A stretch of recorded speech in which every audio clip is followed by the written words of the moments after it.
I think I'm just gonna put it on record right now. I am just never ever again going to say that I'm gonna finish a sweater in 24 hours. Hi, I'm Tony and I'm gonna try and crochet a sweater in 24 hours. Here we go again.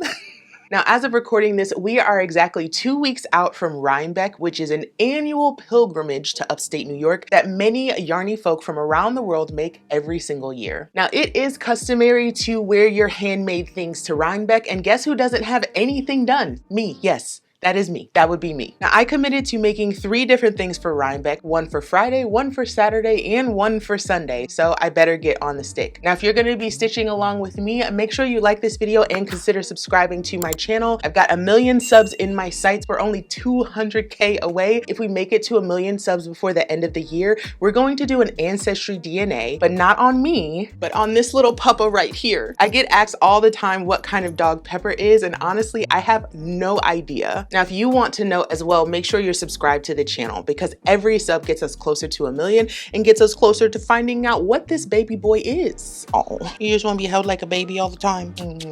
Okay, you can get back in your bed now. And before we touch any yarn, of course, we have to give some love to our cup of caffeine sponsor. I've taken to starting my days with a little hot water, lemon, and honey, and it just gives me this massive boost of energy first thing in the morning. It's starting to wane off though, so the coffee pot is going. And today's cup of caffeine sponsor is Cindy, and when donating, Cindy said, "Tony, your website is pure joy. I love your designs, color choices, and tutorials. I've learned so much from you. I was thrilled to receive the 2024 Advent calendar from Hobie and see that you and your mom are the designers. I love the 2023 calendar. Thank you." And thank you so much, Cindy. You are just stacking up the compliments, and my Gemini spirit loves that. Now, Cindy did mention that Mama Gwen and I are the designers for the 2024 Hobie Advent calendar. Mom designed all the knit patterns, I designed the crochet. So if you're interested in either of those or want to get more information, you can find the link down in the description. And if you like my videos and want to support my channel, buy me a coffee. Who knows, I might shout you out in the next one. Now let's talk crochet sweater patterns. Now, if you've been around the channel for a while, you know that it was just a few years ago that I became completely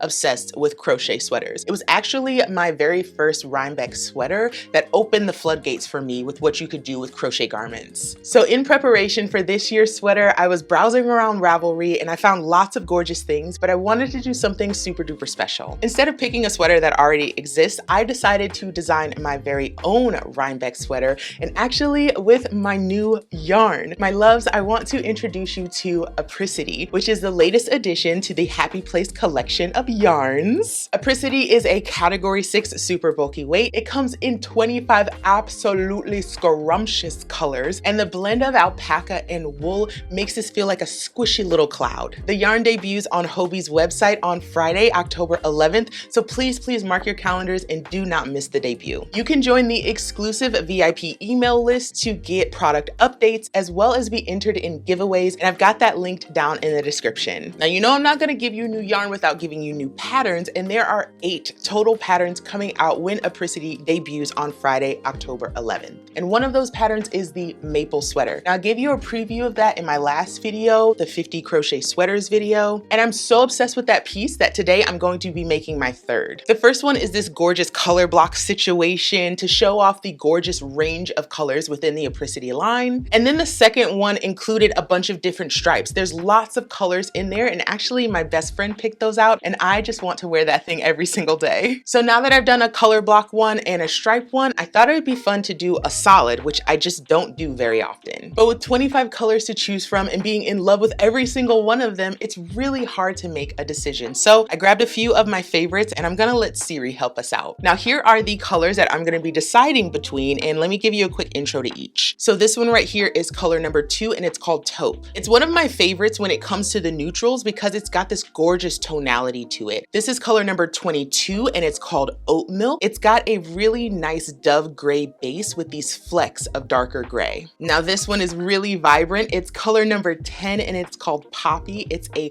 bright red. I don't really wear this color often, but I think it would look so amazing in this sweater. Now this is color number 13. It's called Cactus Flower, and it's gotta be one of my favorites from the entire collection. And this last one here, it's number 6, and it's called Tawny Olive. Now when I took this one out of the package, I was completely blown away. I had no idea how this color would look on yarn, and it was better than I expected. So let's number these. Taupe will be 1, Oat Milk will be 2, Poppy will be 3, Cactus Flower will be 4, and Tawny Olive will be 5. Okay, let's see what she comes up with.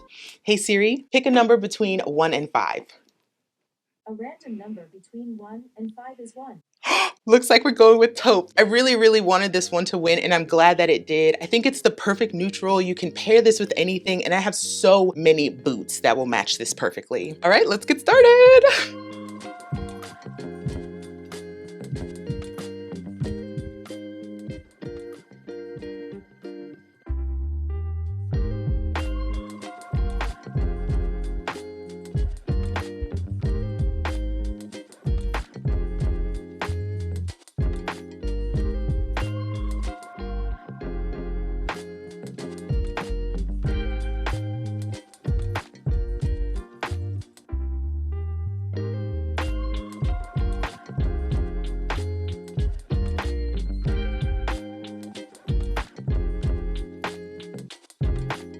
Yarn has been acquired, and now it's time to get all of the rest of our supplies. So for this sweater, we're actually going to need 3 different crochet hooks. So the first one being a 5mm. We're going to use that for the collar just to make sure it's got a nice tight gauge and doesn't overstretch on us. We're also going to need a 6.5mm crochet hook. This is going to be used for the cuffs and the bottom ribbing because we want that ribbing to be a little bit more relaxed. And then we're going to need a big old chunky 9mm, and that's what we're going to use for the body of our sweater. And it's going to make sure those stitches are nice and light, airy, and huge, and that this goes super duper fast because I am burning daylight, folks. Aside from the hook, you're also going to need a pair of scissors, a tapestry needle, some locking stitch markers, which I'm going to do something a little bit different that I learned from my friend Sandra of Nomad Stitches. And other than that, the pattern does recommend using some stretchy cord. Now that is completely optional, but I like to put that in the collars of my sweaters just to make sure that they don't stretch out too much. Now I'm about to say the dreaded phrase that nobody ever wants to hear, but folks, it is time to gauge swatch. Now this is a step that you should never ever skip, especially if you're crocheting sweaters. And even though this is my own pattern, I'm still gonna gauge swatch because I want to make sure this thing fits. I'm also using a different hook than what I originally designed this with, so I want to see if these metal hooks from Furls are even going to be a good fit for this project. So let's get going.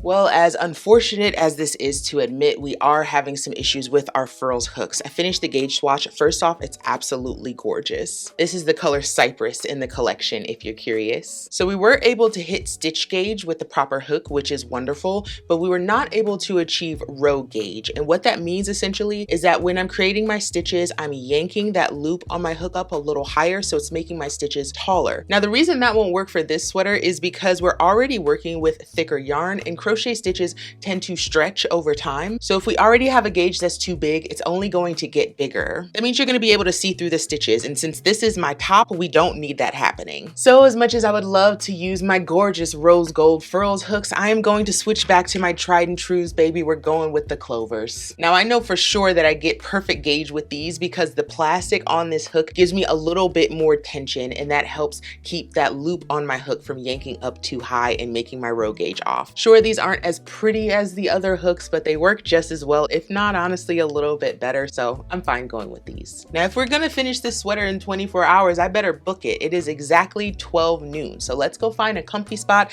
and go get that coffee I talked about and start our sweater.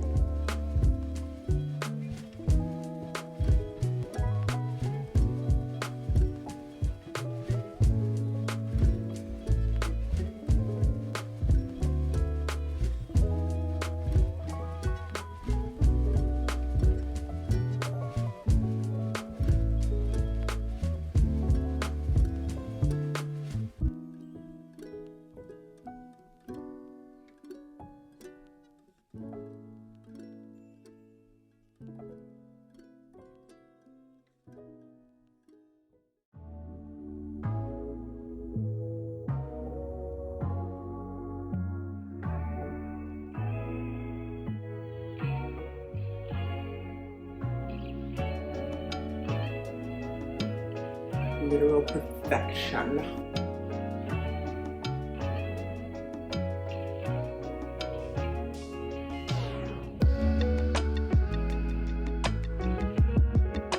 I've got my yarn, I've got my hooks, I've got my coffee. Now all I need to get started is a show. And in an effort to keep my marriage together, I'm not gonna watch any of the shows that Mr. Yarncrafts and I are in the middle of. So that means I can't watch Love is Blind, I can't watch Bad Monkey, and I can't watch the Vince McMahon documentary on Netflix. But what I can watch is Monsters. Now this one is about the Menendez murders, and oh my gosh, 80s, 90s, that was just a rough time. I'm on episode 3 when the defense lawyer shows up, so I know it's really about to get good. My clock says 12:40, so let's see what we can get done in an hour.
had to finish my round, so now it is 1:44 and I'm really excited about my progress. So I've made it all the way through round 6 of the yoke, including the ribbing. It just looks so daggone good. The tonality of this colorway is absolutely gorgeous. I can see myself sporting this with like some mid-wash blue jeans, some nice heavy chunky boots, maybe doing a little French tuck, you know, and of course I gotta have my chains and my hoops because that's what I do. I don't usually gravitate towards neutrals, but when you've got a color like this taupe, I mean, it's really easy to see all the possibilities. You can also see these green tails that are running through my project. So instead of using a traditional stitch marker, I used a method that Sandra Gutierrez of Nomad Stitches shared in her Sweetheart Jersey pattern. I don't know if she's included that in all of her patterns, but that one is a raglan and you do need to maintain a raglan line. So instead of clipping a marker, unclipping it, working into it, and all of that, which just really interrupts your stitching, she's got a really easy way to do it. So if you want to learn learn how to do your stitch markers like this in your raglans, I definitely recommend picking up that pattern. Now that I'm an hour in and kind of seeing how much I can get done in that time period, I'm feeling a lot more optimistic about finishing this in 24 hours. It just took a really simple pattern and a nice chunky yarn to do it. And also monsters, oh my gosh, this episode is when it really starts getting into it. A lot of stuff I can't discuss here because I'm not trying to get demonetized. But just know that parental discretion is advised. I get into some pretty deep, dark true crime, but this is just... So it's back to the couch for me. I'm gonna get a few more stitches squeezed in before lunchtime, and let's see how much we can get in another hour. So I will see you at 2:47. Hello there, a little change of scenery because we're currently getting our bathroom redone and the guys are here kind of putting the finishing touches on the shower. Oh, I'm so stinking excited for that to be done. We've been living in this house for 2 entire years and we've never been able to use the shower in our main bedroom. It just leaks like crazy, or leaked rather. So now it's been about a month since we've been getting the remodeling done and they're just about finished. We just had to wait for some custom glass to be brought in for the shower walls, and then I think it'll have to dry and everything. So hopefully by this weekend I'll be able to finally take a shower in my own dang on bathroom. But they are currently kind of walking through the living room where I was. So I was like, let me give y'all some space and I'm gonna come up here and I'm gonna make a little bit more progress. We're just a few hours in and I'm getting a little bit further on the yoke. It's looking really good. I'm at round 1, 2, 3, 4, 5, 6, 7, 8, 9, which is pretty good. I was really zooming through these early rounds of the yoke and then I'm like, okay, we've got over 100 stitches for a round. It's gonna start slowing down just a little bit. I am completely sold and smitten when it comes to raglans. They are the absolute easiest option when it comes to sweaters, especially for beginners. I'm also over here like giving myself a little pat on the back because anybody who's been around the channel for a while knows that I made my first raglan like 2-3 years ago and now I've designed one and I'm pretty darn proud of that. Sometimes getting your confidence up when it comes to crochet is difficult and it really does take time, but the best way to grow in confidence for any kind of project, whether it's a blanket, if it's clothing, if it's accessories, is to just practice. Your first sweater is probably not going to be great. Mine, as much as I loved it, there are so many things I would go back and change about that sweater, but it was a learning experience. So there's no such thing as wasted time or having made this massive grave mistake. I mean, at the end of the day, it's all yarn and it's gonna be okay. So all that is to say, if you haven't crocheted your first sweater yet, what the heck are you waiting for? Go ahead, dive in, use the good yarn, pick your favorite colors, go with a pattern from a designer that you know and trust. And if you need some ideas, just poke around on Ravelry or even here on YouTube. There are lots of designers that have great beginner crochet sweater patterns. Right now it's about 3 o'clock and I really want to finish up this yoke and split for the sleeves before 4. That's when I have to go take the Pepper Boy for a walk. So let's get to it.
Hello, we are back. It's a little after 4 and I'm glad to say that we are through the yoke. I want to give a lot of love to the current season of Love is Blind because it got me to power through these last few rows, and I'm not going to give anything away, but I will say this season's drama queens, Brittany and Leo. I'm calling it now. I'm not a fan of either of them, and I think they're just gonna be mess on mess on mess. But anywho's, we are through the yoke, and in the pattern, the next step would be to split for the sleeves. I didn't put this in the pattern because I think this is a matter of personal preference, but I'm gonna throw a few short rows into the back before I split for the sleeves. Now, essentially what a short row is gonna do is it's going to push the back of the sweater up a bit, and it's gonna push the front down. So it's gonna keep that collar a little bit further away from your neck. That is just a personal thing for me. I think it's fine to have a collar a little bit higher, just like this sweater that I have on right now. But if you like your collar a little bit lower, you can throw in some short rows. And I'm gonna do 2 short rows. I think that's gonna be plenty for mine, but depending on your size, you may wanna do more or less. For this heaviness of a yarn and this bulkiness of a sweater,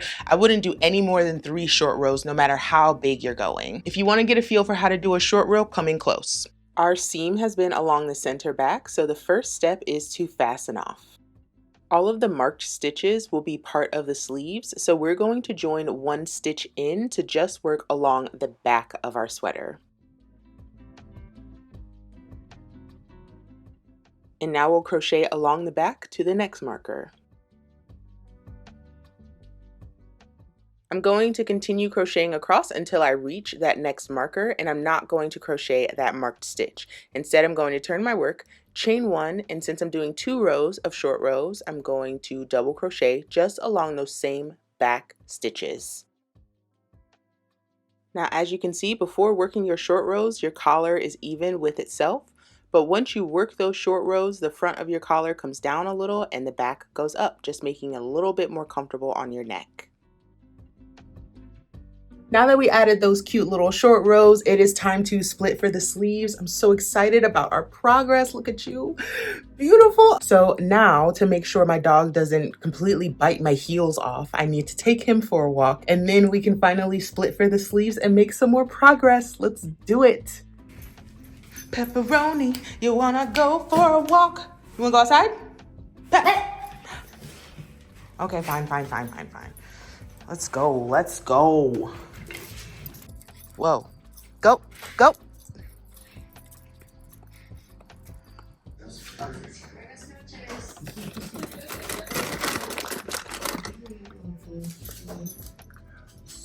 Good boy. After taking Pepper for his walk, I did split for the sleeves, and I put 9 chains under the arm. I did my first try on and I wasn't really happy with it. As you can see, there's a lot of fabric in the front, which means I put way too many stitches underneath the arm, so I needed to tighten things up. Here's the second try on. I just took a few of the chains out from underneath the arm, and this feels way better. It's not going to be quite so baggy, and it's not going to eat up so much yarn. Good morning, lovelies, and guess who finished her sweater?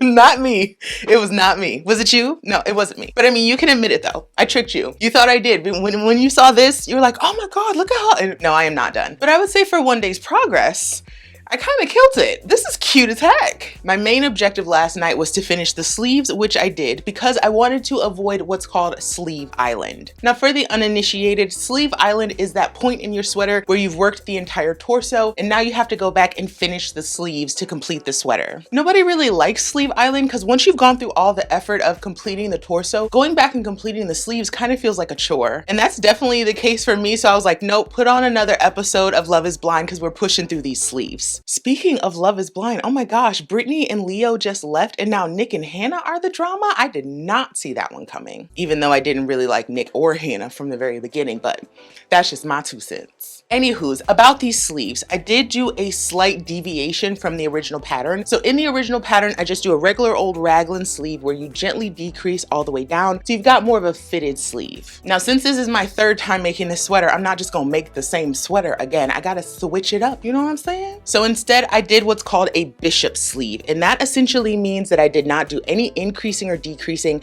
down the body of my sleeve until I got to the last 2 rows before my ribbing. So my sleeve had 35 stitches. For the second to last row, I took it down to 26 stitches. And for the last row, I took it down to 17 stitches. So really sharp decreases right here at the cuff. And then I put the ribbing on. I love the look of it. I think it's like super cute. And once I block this too, this sleeve is gonna relax a lot and that shape's gonna come in perfectly. easy. So now that the sleeves are done, all I have left to do is the body, and then I'll have to weave in the ends and block, and that's gonna go so fast, especially because I'm listening to a pretty good audiobook right now. I'm listening to The Midnight Feast by Lucy Foley, and I'm really enjoying it. I'm about halfway through, and she's slowly dripping out information. I don't mind the slow burn. I was a big fan of The Guest List, The Hunting Party, Paris Apartment, and this one's following a similar formula, so we should be in for a treat. So I'm gonna get this off, grab my coffee, and I will meet you on the couch.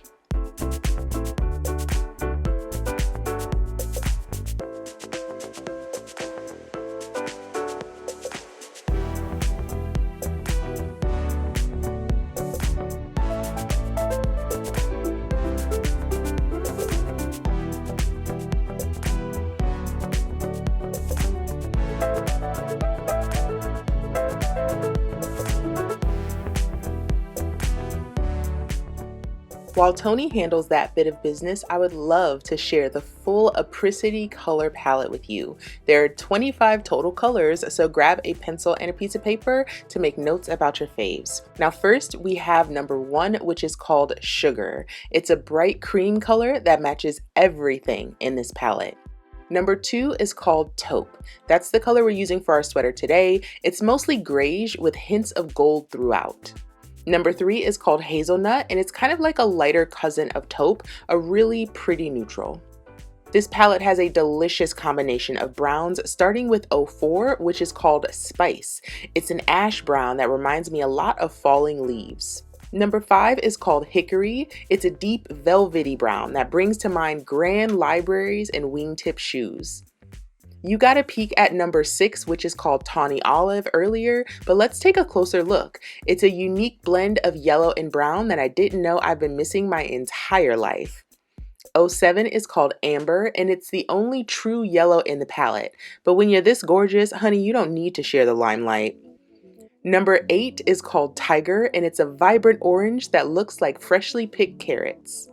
Number 9 is called Paprika, which strikes the perfect balance between red and orange. Just look at how the light bounces off this skein. Perfection. Then we have number 10, which is Poppy, and it pulls up the more red tones of the flower that shares its name.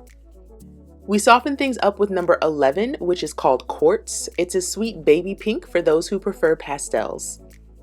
Let's keep the pink train going with number 12, which is called Fuchsia. Where quartz is light, fuchsia is loud, begging to be the center of attention in your next project. Number 13 is Cactus Flower, and it is vying to be my favorite out of the entire palette. Now, I learned my lesson and we added a wide range of purples this time around, and this pinky purple is sure to be a crowd pleaser. Number 14 is called Mulberry, and it reminds me of the delicious grape jam that goes on my morning toast. Just imagine this next to Tawny Olive and tell me you didn't just swoon a little bit. The queen of the purple family is number 15 and is aptly named Royal. The color evokes feelings of passion, luxury, and creativity. Just look how its depths dance in the light. Moving on to number 16, which is called Columbia, as a play on the college with the same name. This blue is a little softer though, living in the same family as Quartz. My favorite blue of the bunch has to be Deep Surf, number 17. With this color, I can imagine myself beachside even in the dead of winter. Number 18 is called Nightfall. Do you know that bluish tinge the world takes on as the sun sets in winter? Yep. That's what I was going for. Let's move into the greens, starting with number 19 called Flora. This one brings to mind a lush tropical rainforest. Then we've got number 20 called Sage. This timeless color is giving heavy eucalyptus vibes and looks great on everyone. Number 21 is called Cypress, and it's a brighter grass green in comparison to Sage. If you prefer your colors highly pigmented, give Cypress a go. We'll finish strong with our cooler neutrals, starting with Oat Milk. This one has a cool base with flecks of deeper gray dotted throughout, just like your favorite pair of sweats. Next is Dove, a soft gray that's just a breath away from white. It's a soothing gray that pairs well with every other color in the palette. Stone, number 24, is a refined gray that exudes sophistication and timelessness. And we'll end with number 25, aptly called Midnight. Sleek, dramatic, and inky black. Use Midnight as an accent for brighter colors, or let it be the star. Either way, you won't be disappointed.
And whoosh whoosh. Oh my gosh. Whew. Oh honey, can you tell? Can you tell I got a little bounce in my step? I got a little spring. I'm springing. I'm feeling it. I'm feeling it. Oh my gosh. 30 hours later and voila, maple sweater complete. I don't know what it is about this, man, but every single time I put on a sweater I made for myself, I'm like, look at those guns. Look at that, baby. I'm feeling it. I don't know if I've told you this story before, but I learned to crochet with a ball of Red Heart Super Saver in that really hideous camo, and I turned it into a granny square blanket over the course of a summer. And that feeling of completing something with my own two hands sticks with me, and I feel like it's revived every single time I crochet myself a sweater, because there's nothing quite like starting with just a ball of yarn and turning that into something that you can use and now something you can wear. Now this is my third maple sweater that I've made, and it is nowhere near the last. The feel, the fit, the customization options, they're just so stinking good. I changed a few things out, including the sleeves, also the length. I made mine a little bit longer this time, and then that way I could do like a little French tuck moment, or I can just kind of slip my hand in my pocket like, you know, no big deal. I'm super cool, super breezy, you know what I'm saying? It's giving day at a cider mill. It's giving hanging out with the girls. Let's grab a chai latte and chill. I don't know what it is about this color, but it just feels like it suits every single occasion. And when it comes down to it, you can absolutely make this. 100% without a doubt, you can make this. I've spent the last 30 hours of my life working on this, and if I wasn't producing a video, I could have got it done even faster. And the other thing about this is it's a raglan, so that means you can try it on as you go. So if you don't like the depth of the yoke, if you don't like the size of the sleeves, if you don't like the length of the body, you can switch all that up, baby. It just feels so good. I can't get over it. Now, in case you haven't written it down already, Apricity debuts on Friday, October 11th. I'm gonna be going live with a few of my friends at 11:30 p.m. on Thursday, just to make sure you've got all the details that you need, all the links, all the colors. I've answered all of your questions. So if you're up for staying up late with your girl, make sure you check in on that live stream. And if you can't stay up, no problem. I've got a link down in the description for you to join our exclusive email list, and I'm gonna have all the links and tons more information coming to you next week. Now, there's a lot to love about this yarn. It's super soft, it's super squishy, and it's a really great step into the luxury yarns if you've never tried them before. But like any baby, she's not completely perfect. It's kind of a jerk to frog. And if you've got allergies to animal fibers like alpaca, like wool, this is probably not a good fit for you. And one other thing, when I was working with this, I found a couple tiny little sticks, maybe 1 or 2 per skein. It's just something that happens during the milling process, and you can pluck them right out, no big deal. But even with all of her faults, I am giving Apricity a 10 out of 10 hook rating. Honey, she is fabulous. I want to thank you so much for hanging with me while I worked on this, and I hope you made some progress on your project as well. But it's time for mama to clock out, so I'll leave you with a quick little tour of the bathroom remodel. Thanks for hanging, and I'll see y'all next time. Bye. Welcome to my new bathroom. Oh my gosh. They just put the glass in, so now you just pull it, tile all the way to the ceiling. Cute little niche for our soaps. I love these floor tiles. Totally obsessed. The turlet. We're gonna put some art up here eventually. Window, mirrors. Hi. Yeah, I mean, obsessed is definitely the word I would use. I love it.